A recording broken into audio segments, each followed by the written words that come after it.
The return of Tingus Pingus featured the Boston Celtics whipping the LA Clippers by 32.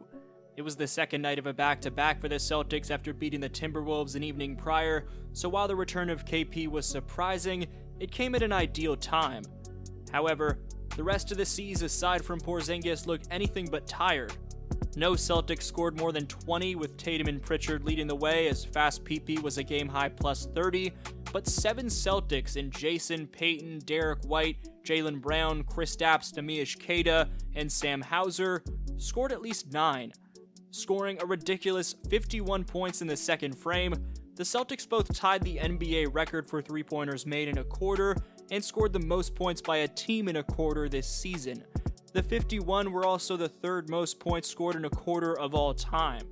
Kristaps Porzingis, playing his first game in 6 months after having ankle surgery following the finals on June 27th, saw him post 16 points, 6 rebounds, 2 assists, and 3 stocks on 6 for 12 shooting from the field. The Celtics' spacing offensively looked outstanding with KP in the lineup, as it looked like he didn't miss a beat in terms of his movement and fit within this all-time great offense that set the NBA record for offensive rating last season. Jaylen Brown and Kristaps had built a special 1-2 punch with how many times they found each other throughout the Celtics championship season, and after JB got past Chris Dunn off the bounce, they would connect on this lob finish late in the second quarter. Jaylen Brown spoke on that play postgame. As soon as I broke the line of the defense, that's when I knew I was going to have KP. They wasn't going to let me just get straight to the basket, so I knew I would have KP, so I just put it up there for him and let him do the rest. But cookies and cream is back. Let's get it. It was obviously a luxury to have another noble outlet offensively. D. White and Holiday were filling in admirably as the third and fourth guys, but the already scary number 1 contending Celtics got their third 20-plus point per game scorer back, who's an elite screen-setting 7'3" demon that can let it fly from 30 and take it off the dribble, all while being able to shoot over the top of smaller defenders in traffic and score at an efficient rate around the basket. That said, KP's biggest endowment will come defensively. The Celtics ranked 27th in opponent points per game, but with Porzingis, they're bound to move up in the ranks in that category. Kristaps was credited with 2 blocks against the Clippers, but was changing shots around the basket from the moment he checked in. With the shot clock winding down, after accounting for Zubats in the paint, and then rotating over to stuff Chris Dunn with 2 hands and catching his block, first Jaylen Brown, and then the resting Al Horford would react by strapping in air seatbelts to articulate how Kristaps was helping buckle things down. Kristaps spoke on how he felt after his rehab process. Yeah, I felt great. Obviously, it was a pretty, not super long, but it was a long rehab. And I was itching to get back out there with this team after winning a championship, and yeah, it was a good beginning, good first game back. Can you explain the process of the last few weeks of getting back to this point and when you knew you were ready?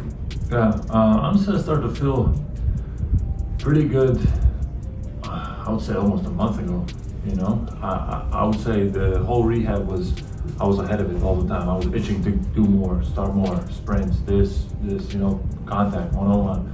So I was always like asking the medical staff to do more. But I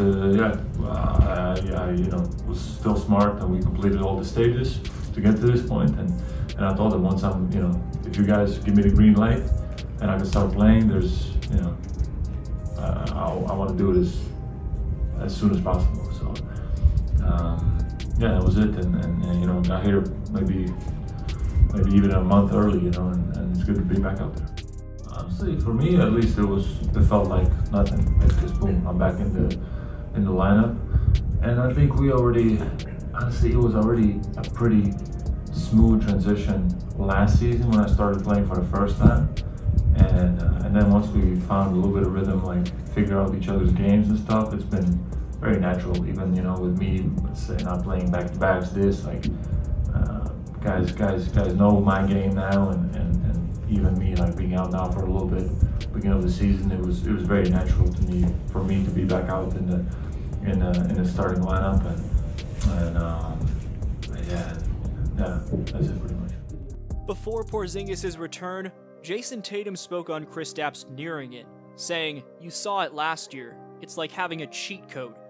Given that KP posted his 16 points in merely 23 minutes after 6 months off, without the luxury of a training camp or a preseason to get accustomed to the speed of the game, what Tatum said was spot on. After Porzingis' return, Jaylen Brown touched on the emotional uplift of having the team's starting center back in action, saying, "KP is a legend. You see his walkout? That's just him. He definitely brings that swagger to our team, that energy." Regarding the cookies and cream connection, Brown went in depth on that as well. What does he unlock with you? What is it about you two that just gets you those extra little plays? I think just KP, he's always looking for me. You know, I used to get a back cut multiple, every game. Easy baskets that just help get you going. You know, I don't think I maybe got one or two this whole season. But KP coming back, I get one in the first play. He's back. He's looking for you. He's looking for me. Looking to give me easy ones. I'm looking to get him easy ones, and that translates to rhythm. That translates on defense. So shout out to KP.